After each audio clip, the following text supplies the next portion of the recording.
우리 인사하겠습니다. 옆에 사람분들 인사하겠습니다. 메리 크리스마스. 네. 네.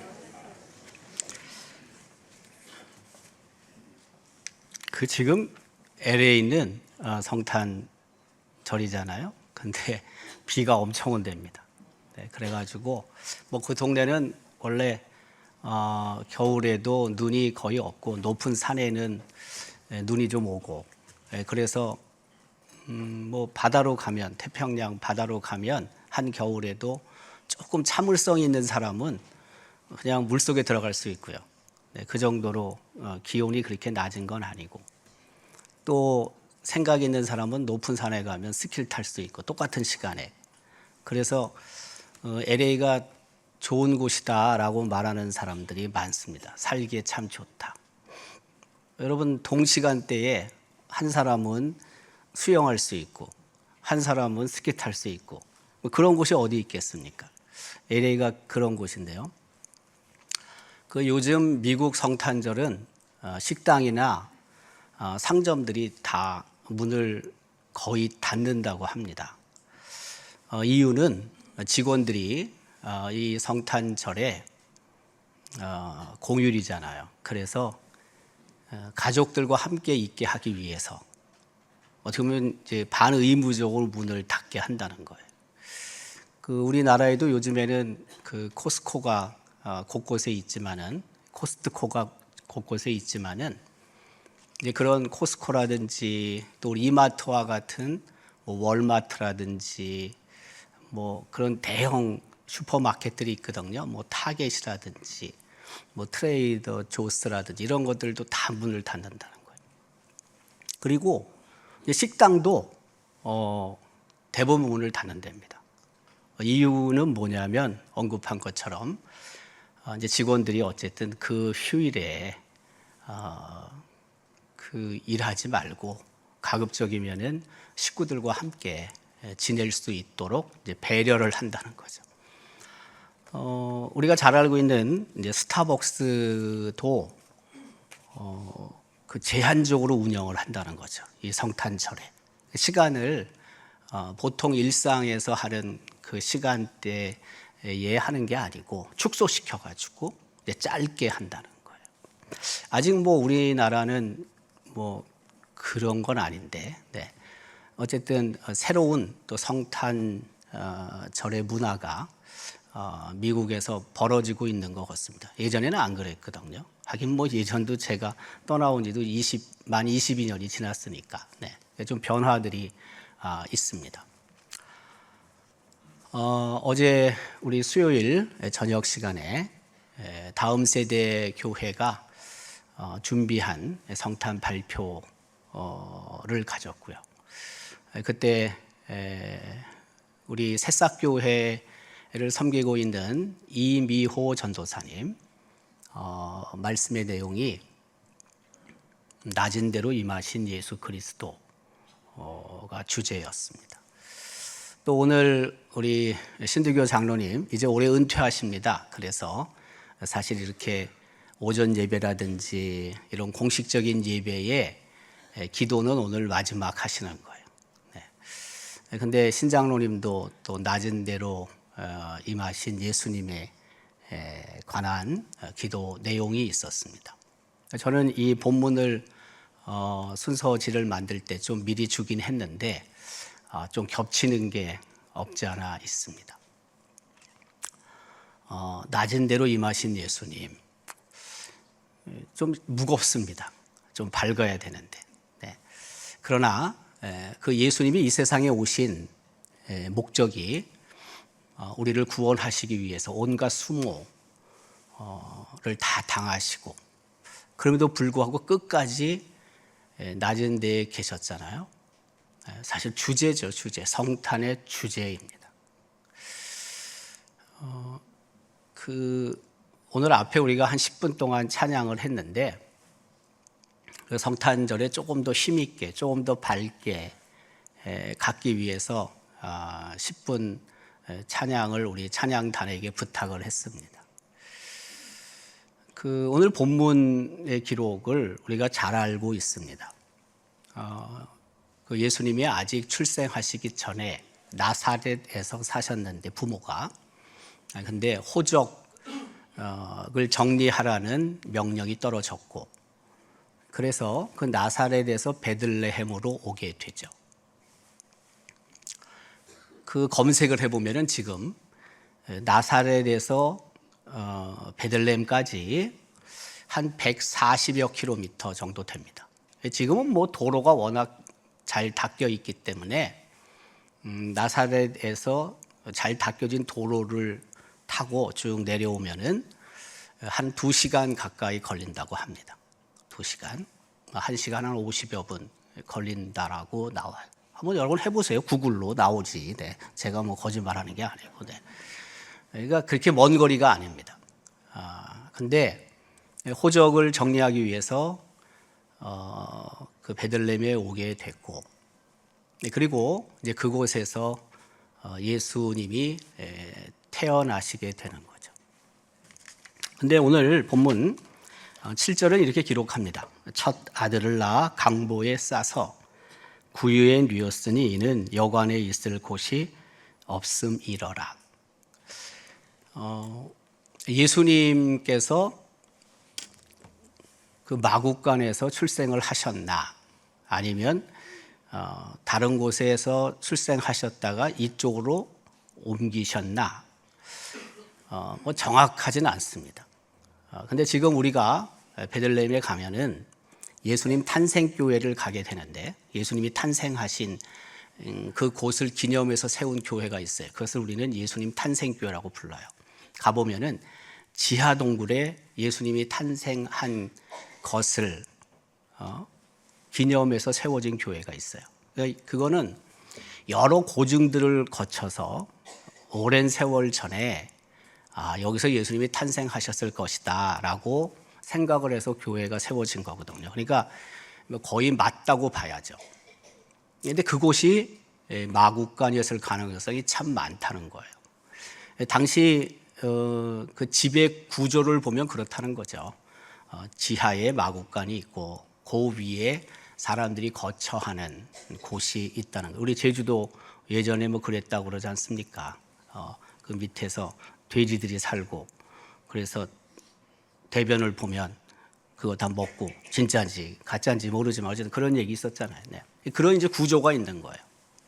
그래서 예수님께서 출생하신 곳이 마국간일 가능성이 참 많고 그리고 그곳에 오늘 본문 기록처럼 구유에 예수님이 누이셨다는 것은 성경의 기록이니까 그거는 분명히 맞을 거고 말입니다. 구유라는 것은 짐승의 여물통이죠. 그 여물통에 예수님이 강보에 쌓여서 누워 계셨습니다.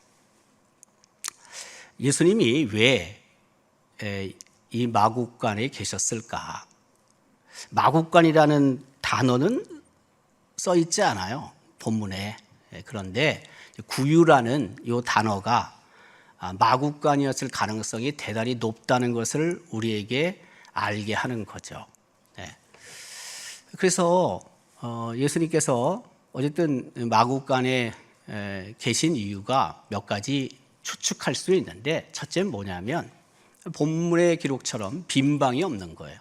예수님께서 베들레헴에 그 아직 출생하기 전인데 부모들이 왔을 때 너무 많은 사람이 몰려 있었던 거예요. 그러다 보니까 뭐 그 당시에 여러분 그렇게 지금처럼 뭐 여관이나 뭐 호텔이나 이런 게 뭐 있겠습니까? 2000년 전에 보나마나지. 네.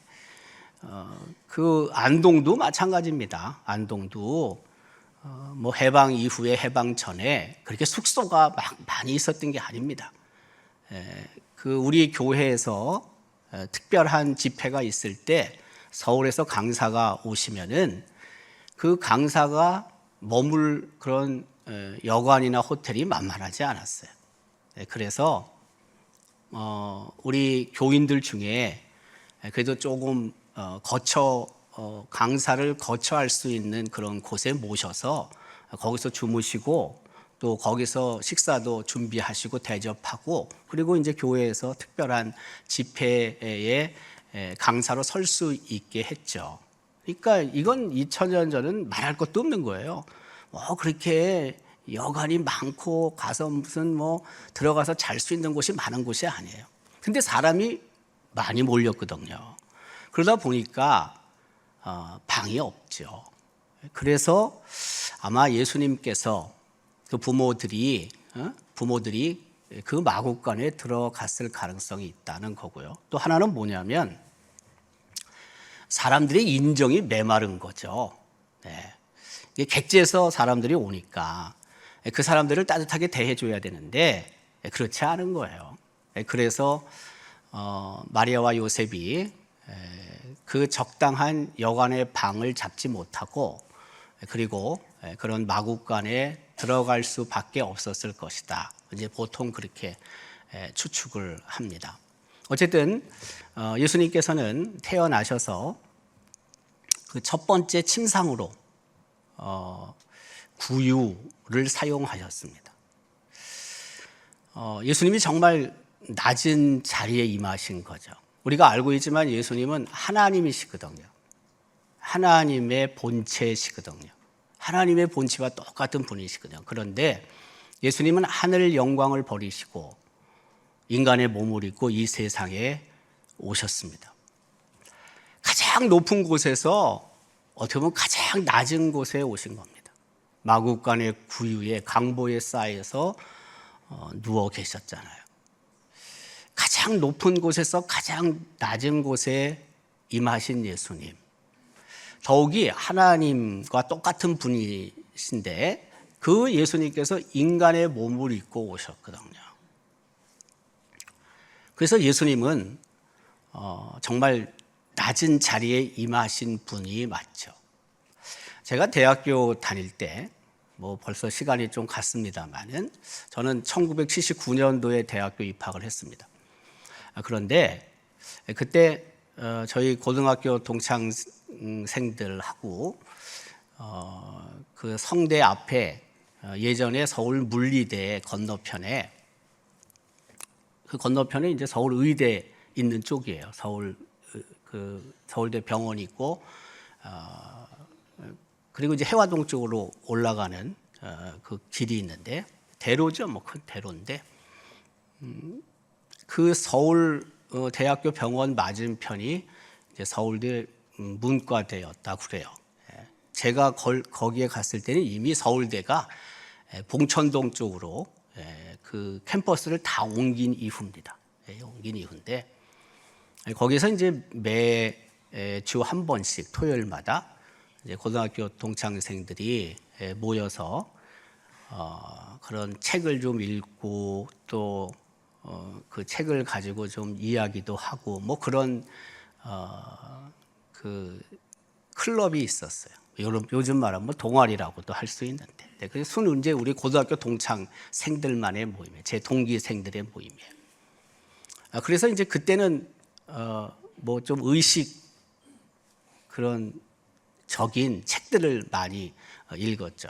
제가 공과대 출신인데 저는 고등학교 때까지 문과였습니다. 문과. 그리고 문과에 있고 대학을 입학할 때 그 공대를 갔습니다. 그래서 제가 문과적인 소양이 조금 있습니다. 왜냐하면 쭉 저는 문과 생활을 했으니까. 그리고 제 친구들도 다 문과죠. 그러니까 이과 출신은 거의 없죠. 제 친구 중에. 그때 이제 여러 책들을 많이 읽었어요. 그리고 또 읽으면서 아무래도 좀 비판적인 사고를 또 갖는 거고요. 그리고 그 중에서 또 깜빵에 간 친구도 있었고요. 운동하다가 시위하다가 깜빵에 가고 또 어쨌든 형도 살고 나오고 그런 친구들도 그 중에 있었거든요. 근데 그때 읽은 책 중에 이청준 소설가의 낮은 데로 임하소서라는 책도 있었습니다.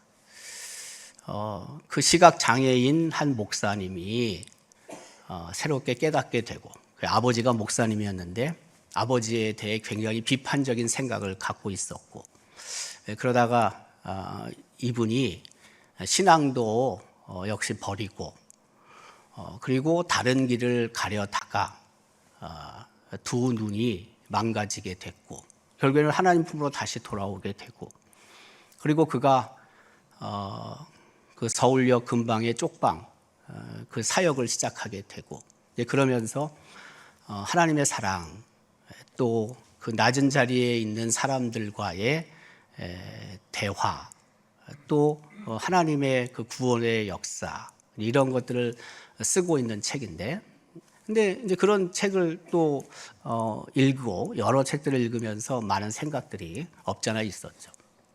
근데 중요한 것은 하나님께서 예수 그리스도께서 모든 세상 사람들을 구원하기 위해 오신 게 분명히 맞지만 그러나 또 예수님의 관심은 그런 소외당한 사람들을 위한 그런 인간의 몸을 입고 오신 것이다 라는 것도 굉장히 중요한 기독교의 주제이거든요. 분명히 예수님은 하늘 보좌를 버리시고 이 세상에 오셨고 그리고 가장 낮은 자리에 오셨습니다. 저는 이 본문을 읽으면서 여러분도 이미 수없이 본문을 읽고 또 묵상을 하고 또 공부도 하고 또 설교도 들었지만 두 가지를 생각을 했습니다. 하나는 뭐냐면 좀 예수님처럼 우리가 더 겸손하게 살자. 겸손하게 살자. 예수님이 참 겸손하신 거죠. 네. 하나님과 똑같은 분이신데 이 세상에 우리를 구원하기 위해서 인간의 몸을 입고 오셨잖아요. 죽기까지 복종하셨잖아요. 그리고 십자가에 정말 죽으셨잖아요. 사람이 되셨잖아요. 누릴 거 다 누리실 수 있는 분이잖아요. 그런데 예수님이 그걸 포기하시고 겸손하게 이 세상에 오셨죠. 그리고 예수님이 만났던 사람들, 예수님께서 특별히 관심을 갖고 있었던 사람들 가운데 소외된 사람들이 정말 많죠. 가난한 사람들, 또 병자들, 또 한센병자들, 사람들이 취급도 안 하는 사람들 예수님께서는 만나시고 치료하시고 사랑으로 안으시고 그러셨거든요. 그러니까 예수님은 낮은 자에 대해서 각별한 관심을 갖고 계셨고 또 그들이 갖고 있는 문제들을 당신의 문제처럼 생각을 하셨던 거죠. 저는 그게 예수님의 겸손 때문이었다고 생각합니다. 겸손하지 않으면요, 그렇게 하지 못합니다. 겸손해야지만 낮은 자리로 갈 수 있습니다. 그 예수님의 여러 그 본받을 것이 있는데 그 중에 하나가 뭐냐면 겸손하신 겁니다. 사실 우리 뭐 취급이나 뭐 하실 취급도 하시지 않아도 돼요. 우리를 예수님은 우린 피조물이고 예수님은요 창조주거든요. 성부 하나님만이 이 세상을 창조하신 건 아니고 이 세상을 창조하실 때 삼위일체 하나님이 다 창조에 개입하셨습니다. 태초에 하나님이 천지를 창조하시니라. 이게 창세기 1장 1절인데 여기서 말하는 태초에 하나님이 이 하나님은 단수가 아니에요. 원래 복수예요. 히브리어로는 복수라고요. 히브리어로는. 근데 그 복수라는 의미는 다른 뜻이 아니라 성부 하나님, 성자 예수 그리스도, 성령 하나님 이분이 다 이 세상을 만드실 때 창조하실 때 참여하셨다는 뜻이에요. 다만 주도적으로 창조하신 분은 성부 하나님이신 거예요. 창조주 하나님인데 우리는 피조물인데 예수 그리스도께서 우리에게 겸손하실 이유가 없어요. 그런데 이 세상을 창조하시기 위해 예수님은 정말 겸손하게 인간의 몸을 입고 이 세상에 오셨고 그리고 정말 낮아지신 거예요. 우리는 뭐 조금만 갖고 있으면요, 뭐 조금 내가 어떤 지위에 있으면은 나도 모르게 어깨에 힘이 들어가요. 나는 그렇지 않다고 생각하는데 좀 교만해져요. 이게 사람이에요. 그러니까 나를 계속해서 봐야 돼요. 내가 지금 어떤 말을 하고 있고 어떻게 행동하고 있는지를 유심히 살펴야 돼요. 그렇지 않으면 겸손하기 참 힘듭니다. 네. 말도 자꾸 커지고요. 행동도 커지고요. 그래서 나 스스로는 내가 교만하다고 생각하지 않는데, 근데 말 속에 교만이 들어가 있어요. 행동 속에 교만이 들어가 있어요. 예수님은 그렇지 않으셨다는 거예요. 예수님은 낮은 자리에 오셨고 거하셨고 낮은 자리에 계시다가 돌아가셨어요. 여러분, 십자가형은요 정말 수치스러운 겁니다. 십자가에 달리는 사람은요 다 벗겨집니다. 발가 벗겨집니다. 얼마나 여러분 수치스럽습니까?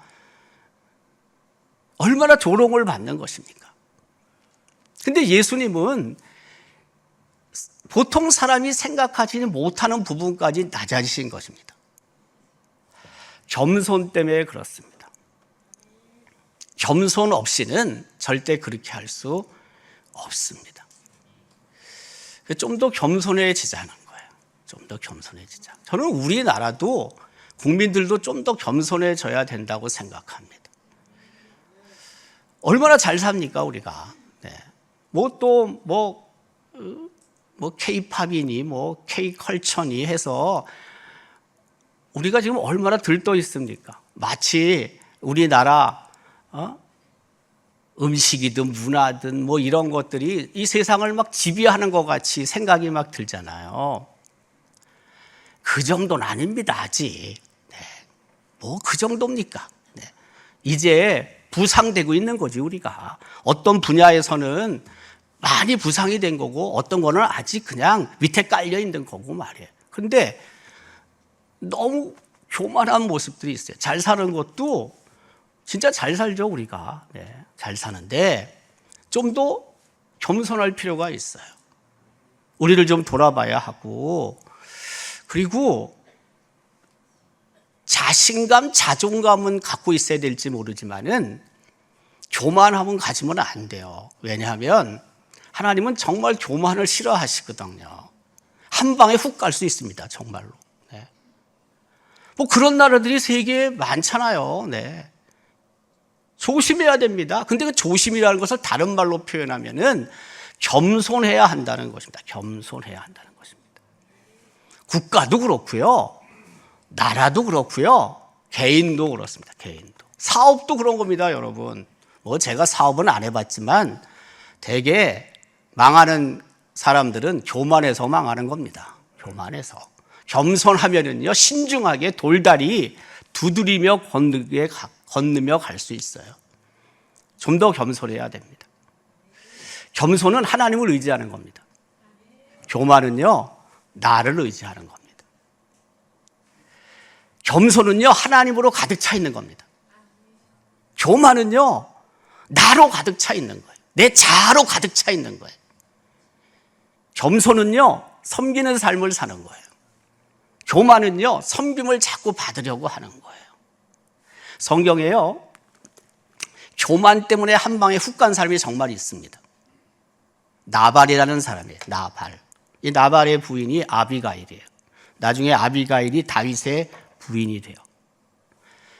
근데 이 나발이 그 지역의 부자였어요. 양 3,000마리, 염소 1,000마리. 성경은 그가 부한자라고 기록해요. 그 당시 다윗이 도망하고 있었거든요. 피하고 사울을 피해서 도망 다니고 있었거든요. 근데 그 다윗과 그 함께 다녔던 무리들이 한 600명 돼요. 무장을 하고 있었던 사람들이에요. 근데 다윗이 그 지역에 머물면서 600명 여러분 먹으려면 얼마나 많은 식량이나 고기나 이런 게 필요했겠습니까? 근데 다윗이 한 번도 그 나발의 가축을 탈취해 오거나 그리고 빼앗아 온 적이 없어요. 자기 나름대로는 그 나발의 그 가축들을 지켜줬다고 생각을 한 거예요. 근데 찾아가서 우리가 지금 이런 거 필요하니까 좀 보내주면 좋겠다 했더니 이 나발이 콧방구를 꼈어요. 여러분, 당장이라도 다윗이 그 무장한 사람들 데리고 가가지고 다 뺏을 수 있어. 그 이야기를 한 거예요. 우리가 이렇게 지켜준 게 있다. 그래도 콧방구도 안 꼈어요. 근데 다윗이 어떤 사람인지를 몰랐던 거예요. 나중에 부인을 통해 들어요. 아, 다윗이 이렇게 중무장한 사람들을 많이 수하에 거느리고 있구나 생각을 하고 이제부터 겁먹기 시작해요. 그래서 그냥 시름시름 지내다가 죽습니다. 이 나발이. 겁이 막 나니까요. 스트레스 엄청 받은 거죠. 여러분, 그 교만 때문에 나발이 죽은 거예요.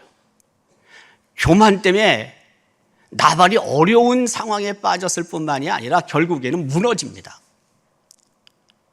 저는 낮은 자리에 오신 예수님을 우리가 다시 성탄절에 묵상해야 될 내용 중에 하나가 뭐냐 하면 바로 좀 더 겸손하자. 그 겸손이 사실은 높이 갈 수 있는 지름길입니다. 우리가 뭐 꼭 높은 곳을 지향해서가 아니라 우리가 겸손하면 겸손할수록 하나님께서는 우리를 높은 곳으로 이끌어 가시기 때문에 그런 거예요. 우리가 많은 것을 갖고 있고 높은 위치에 있을 때 조금 더 겸손할 필요가 있다는 것입니다. 예수님이 바로 그러신 분입니다. 성탄절에 정말 나의 삶을 좀 돌아보고 내 말과 행동이 혹 이전보다 조금 더 교만해진 것은 없나를 우리가 생각하면서 더 겸손한 자리에, 낮은 자리에 우리가 처할 수 있어야 한다는 것입니다. 두 번째는요, 낮은 자리에 오신 예수님, 좀 더 검소하자. 겸손할 뿐만이 아니라 검소해야 됩니다. 검소. 검소라는 것은 뭐냐면요, 전략하고 그리고 수수함을 의미해요. 수수함. 검소하다는 건 뭐냐면 충분히 내가 다 쓸 수 있어요. 네. 내가 이것도 사고 저것도 다 살 수 있다고요. 그런데 참는 거예요. 그걸 내가 다 사서 누리지 않아요. 쉽게 얘기하면 사치하지 않는다고요. 사치한 삶을 살지 않는다고요. 아니, 예수님이 사치하셨을 거라고 여러분 생각하는 분 혹 있습니까? 아무도 없죠. 예수님이 무슨 사치스럽게 33년을 사셨겠습니까? 30년의 삶도 그럴 뿐만이 아니라 구속사역을 하신 3년의 기간 동안 예수님이 사치스럽게 사셨을까요? 아니요.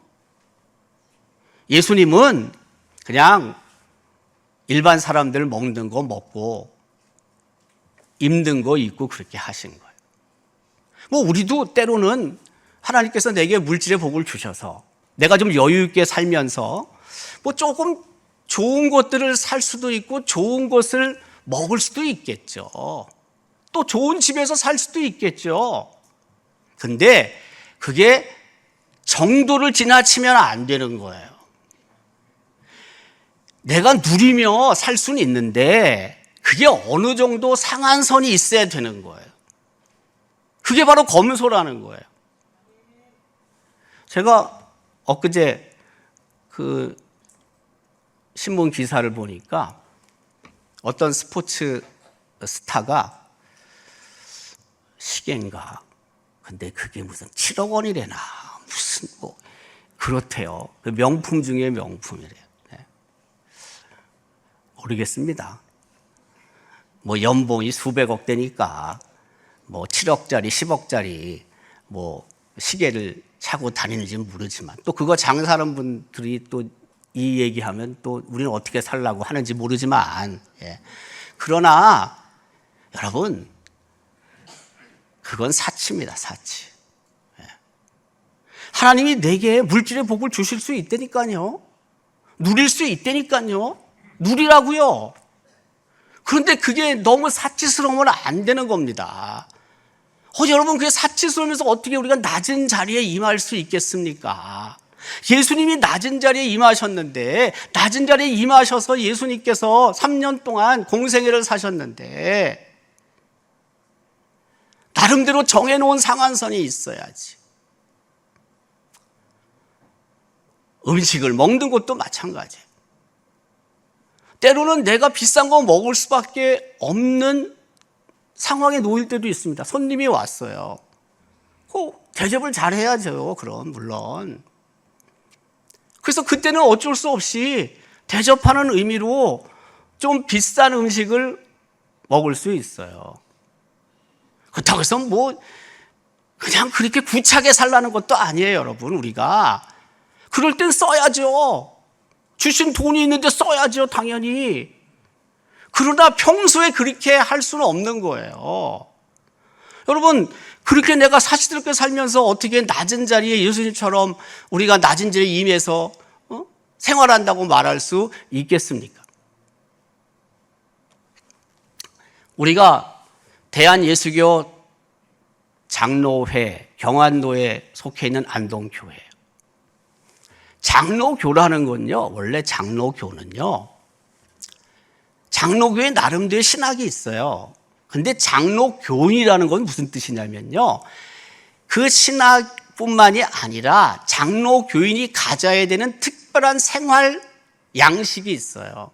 삶의 스타일이 있다고요. 이거는 감리교인, 성결교인, 순복음교인과 다른 장로교인이 맞는 특별한 생활 방식이 있는 거예요, 원래가. 근데 그 중에 하나가 뭐냐면요, 장로교인이 갖고 있는 특징 중에 하나가 뭐냐면요, 자신에 대해서 굉장히 엄격한 거예요. 자신에 대해서 굉장히 검소한 삶을 사는 게 장로교인들의 삶의 원래 방식이에요. 자신에 대해서는 인색해요. 그러나 그 인색한 것을 가지고 다른 사람을 돕는 일에는 풍성해요, 원래가. 그게 장로교의 특징이에요, 여러분. 저는 우리 교회가 이 지역을 돕고 교회들을 돕고 총회의 여러 사역들을 돕고 있는데, 여러분, 우리 쓸 거 다 써가지고 그거 할 수 있을 거라고 생각하십니까? 아닙니다. 우리가 누릴 거 다 누리고 할 수는 없습니다. 누군가를 돕기 위해서는 내가 전략해야 되는 것입니다. 전략해도 됩니다, 충분히. 저는 어디 시골 교회나 다른 교회 보면은요, 야, 저렇게 선물도 좋은 걸 주는구나. 야, 점심도 저렇게 우리보다 잘 먹네. 이런 생각이 들 때가 많습니다. 풍성하게 먹습니다. 우리 여러분 주일에 친교실에 가서 식사하는 거 미안하죠, 여러분한테. 네. 근데 그 한 끼 그렇게 먹는다고 죽습니까? 갖다나 지금 살쪄 죽겠는데. 네. 좀 덜 먹으면 안 됩니까? 그렇게 검소하게 먹으면 안 됩니까? 그런 거 모았다가 힘든 교회들 보내주고 이웃들 보내주는 거, 그거 하나님이 좋아하시지 않을까요? 저는 그런 생각으로 그렇게 합니다. 오늘도 우리가 성탄 예물을 드리고 힘들고 어려운 이웃들에게 전달하는 거 아닙니까?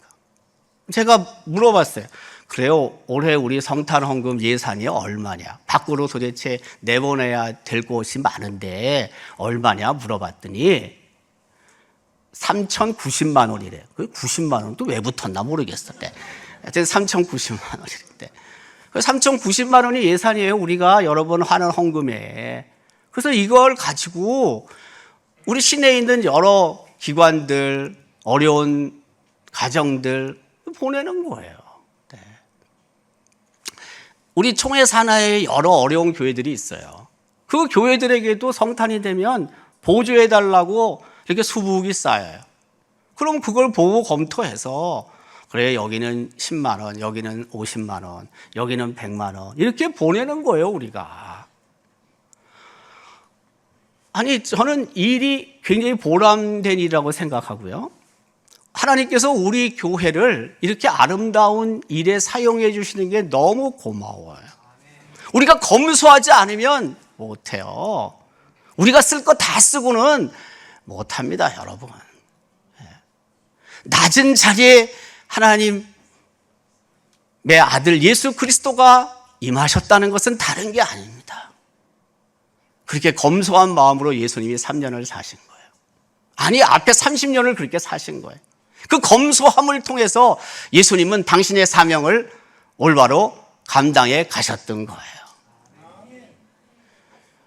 지난 2주 동안도 여러분들이 우리 청년교회 도와서 모금된 금액이 한 620만 원쯤 된대요. 그래가지고 시내에 있는 어린이들 50여 가정에게, 어린이들에게 선물을 지난 주일 21일에 전달을 했습니다. 그리고 오늘 우리가 헌금할 것을 가불해가지고 5개 기관 250여 가정에게 또 지난 한 10여일 전에 전달했잖아요, 우리가. 그리고 구정 때는 선물하는 데가 거의 없습니다. 다 성탄만 하지, 연말에만 하지. 그래서 구정 때 우리가 또 4가정, 한 200여 가정에게 또 이 사랑을 전달하려고 합니다. 이 사랑의 전달의 기본은 사랑이신 하나님, 사랑으로 오신 예수 그리스도를 우리가 더 기억하고, 그리고 우리가 어쨌든 사랑을 모아서 그 사랑을 배달하는 일을 하는 거 아니겠습니까? 예수님은 낮은 자리에 임하셨습니다.